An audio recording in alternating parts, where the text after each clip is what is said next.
داشت ضبط میشه صدات. خفت نکن رکسانا. خب من اومدم به قول دورنا توی یکی از پاساژ اداییه بندر عباس.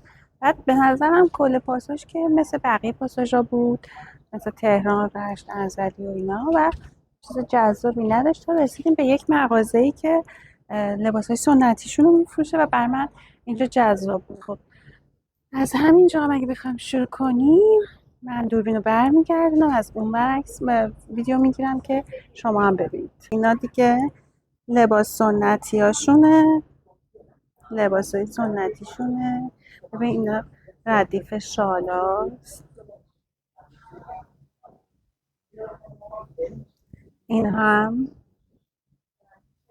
همین لباس هاشونه. باحاله.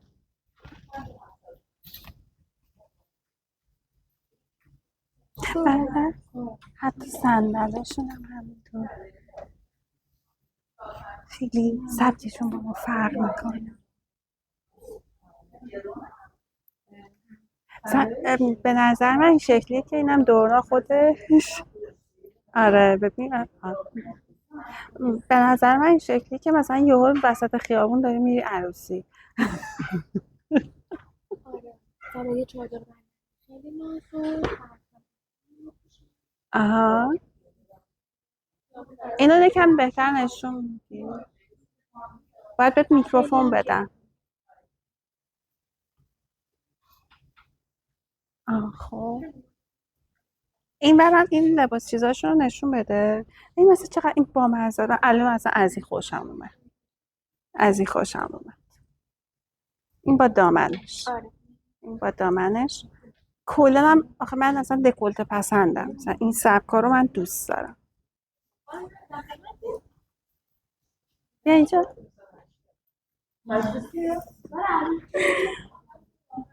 خب اینو بذاری ببینم. مثلا این سرخابی خیلی خوشگله به نظر من. این خوشگله.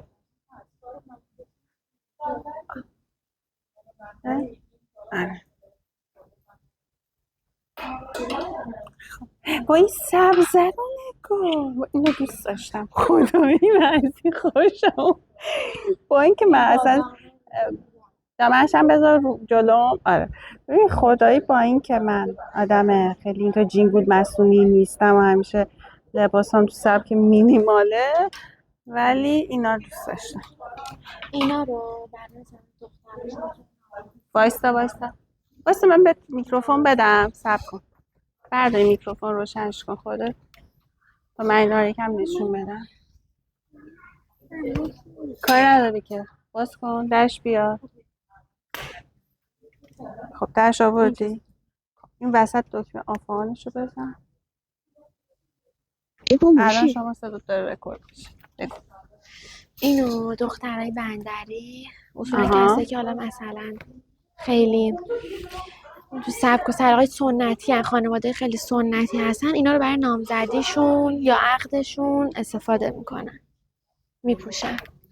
من دوربین رو واید گذاشتم که اینم بهتر نشون بده. مدلای خیلی مختلفی داره، سبک و سلیقه‌شون متفاوته.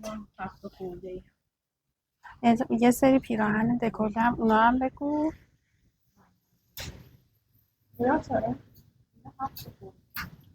این کارا هم من مثلا مدل آف شولدره به نظرم.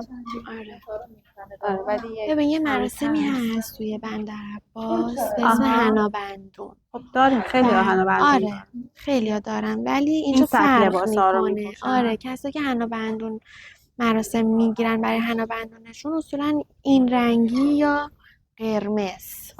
یا سبز یا قرمز. آره میپوشن.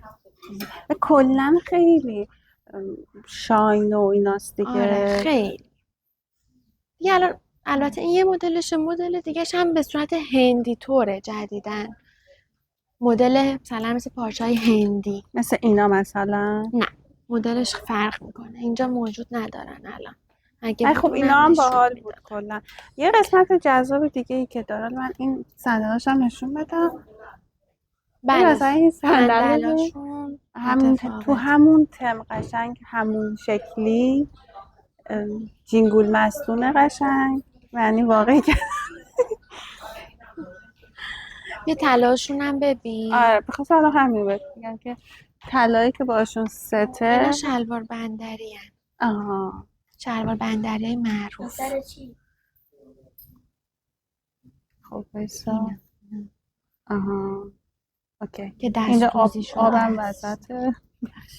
خب آره خب اینا اینا هم هم که طلای طلا مخصوصشونه. این که سیخ سیخونکی هم به بندری بهش میگن چونبر. آره و طلای دیگه که بالا هست زنجیراشون. خب بذار اینو من یکم زومش البته کنم. اینا مصنوعی بدنه ولی خب مثلا اینا برای رو با اون مدل لباسا شدن ست آره میکنن. ست میکنن. اون سرویس هندیتون چند قیمته؟ میشه ببینم؟ مرسی. اینم گوشواره هاشه. آره اینا مثلا آستینش اینجا شومده ببین سرویس براتون آوردم برای دخترای عزیز یا ابرفس. میخوای ایشالله سرویس رو پس بدین؟ ایشالله داماد گیرتون بیاد که طلا اینا رو براتون بخره. حالا دیگه الان بنده خدا فکر نمی‌کنم بتونن این کار بکنن با طلا 10 خورده ای. برقه های بالاشون رو ببین چقدر نازکه. آره الان داشتم همونا رو هم میگرفتم. اینا انگشتر و ایناشه. اینم برقاست که آره. خب میخوای یکیشو بزنم؟ ببخشید اون برقتون رو میدین به من؟ آره. چند خودم قیمته میخوام اینا؟ بگم 380. من تا برقه نزدم. این دورنا. آره این سبکیه. خب دورنا میشه این دوربین رو برگردونی و من برقه بزنم و بگیری آره مثل عزیزم. امروز صبح نشه. بله. خب میاده؟ یکم بالاتر. بالاتر؟ آره حالا بهتر شد. بایستا. اینه؟ اینطوریه؟ آره اومد بهم؟ آره خیلی تفانی بندش شدن دارم. بایستا.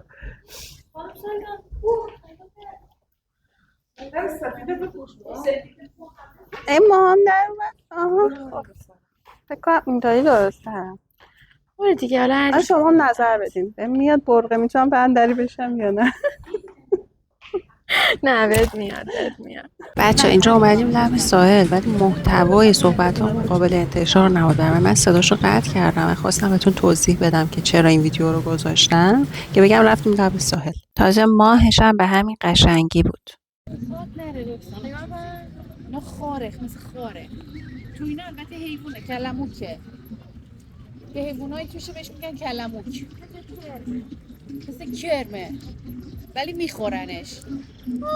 آره حیوان بیچاره همه چی میخوره. بندری همه چی خوره.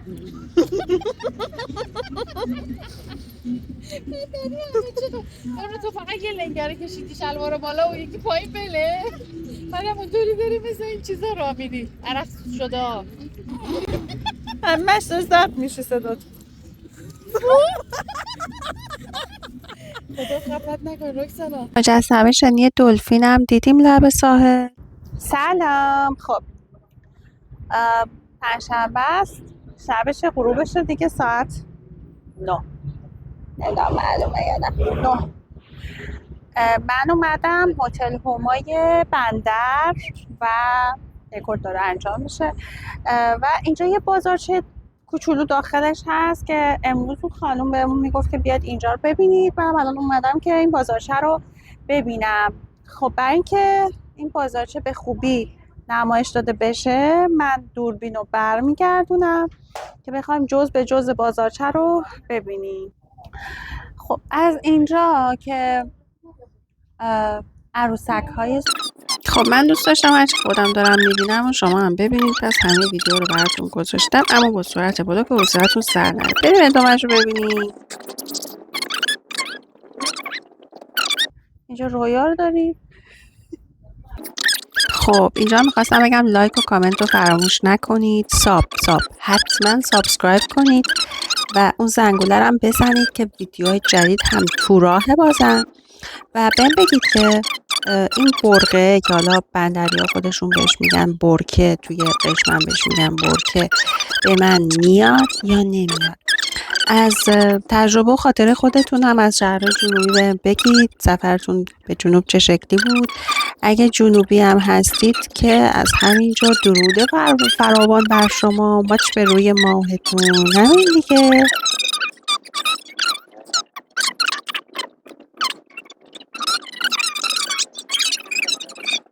خب اونجای ویدیو رویا رو داشتیم، اینجای ویدیو خودم رو دارید. ببینید منو که بای بای میکنم باهاتون.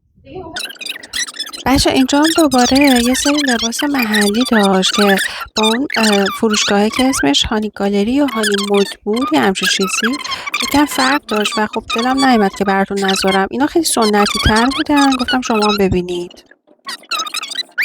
اینجا هجله عروسه برای شب حنابندون که تو شب حنابندون همچین هجله گویا بندریا میبندن. اینطوری پارچه‌های رنگی رنگی، خیلی شبیه هنده به نظرم. اینطوری پارچه‌های رنگی همینطور که دارید میبینید. بعد از خانم اینجا مینشونن. بعد 2 تا سکو هم داره که پای عروس خانم رو میذارن، دستای عروس خانم رو 2 طرف ترحنا میندازن، پاهاشون رو ترحنا میندازن. اینم بند و بساط مثلا فکر کنم به صورت نمادین اینجا گذاشتن، همون ماجرای حنا و ایناست. این هجله عروسی عروس دومادای بندریه. اینم بنده و دیگه من میخوام برم خرید کنم چون یه برقه خریدم. ویدیو برقه‌ای هم که خریدم ضمیمه میکنم به این ویدیو که ببینید من چه شکلی میشم. به هر حال فکر میکنم اگه بندر بیاید و به عنوان یه یادگاری از این منطقه برقه نداشته باشی، برقه نخری انگار یه چیزی نخریدی از بندر. واسه همین من برای یادگاری این برقه رو خریدم و اگه قرار باشه هر جای دنیا برم اونو با خودم میبرم از جنوب. بای بای. ویدیو من با برقه نمیدونم به میاد نمیاد، شما نظر بدید که به میاد یا نمیاد. من خودم دوستش داشتم. خب یکی از اتفاقات قشنگ هتل هما دیدن خانم حاجیان عزیز بود. بریم پارت بعد. یه ویدیو جدید بگیرم. جزئی از مسخره‌بازی های شبانه ما در بندر.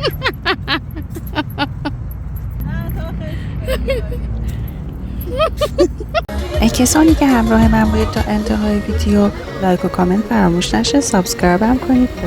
دوستتونم دارم.